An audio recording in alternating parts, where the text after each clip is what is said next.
जागा गाँव के सूरज रे दिल में प्यार जगाए। पूनम के मुस्कान देखे मन हर गजब लुभाए। पहली पहली भेंट माने ना बात बताए। धीरे धीरे जब के बुलवा दिल में खिला खुल जाए।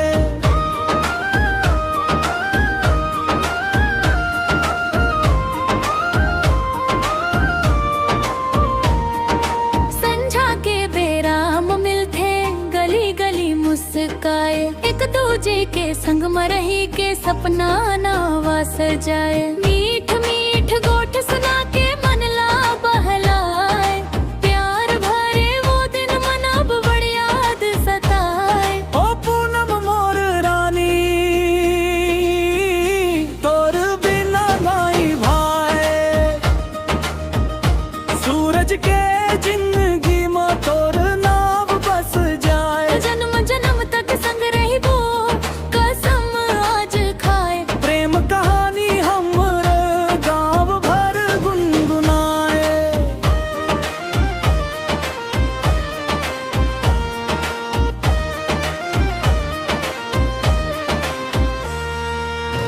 नदी किनारा खेत खार माँ संग संग घूमे जाए।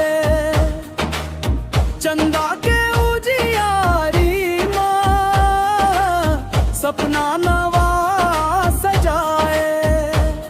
दिल के हर एक बात लायक दूजे संग बताए। सच्चा प्रेम के डोरी में दोनों बंधते जाए।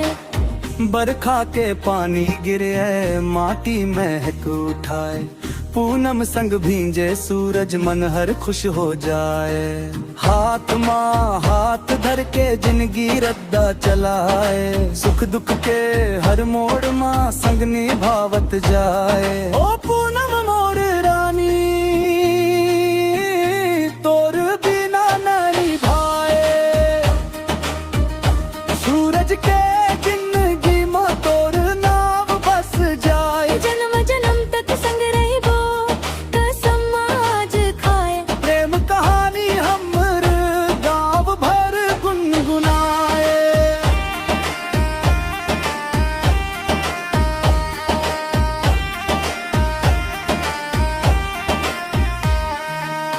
मेला तिहार माँ संग संग घूमे जाए। देख के दोनों के जोड़ी गाँव हर मुस्कुराए। दुनिया चाहे कुछ हो कहे दिल नहीं घबराए। सच्चा प्रेम के आगू सब वो झुकते जाए। सूरज कहे पूनम ले तोर संग जिंदगी बीता हूँ। तोर खातिर दुनिया ले हर दुख ला अपना हूँ। तोर खुशी बर हर पल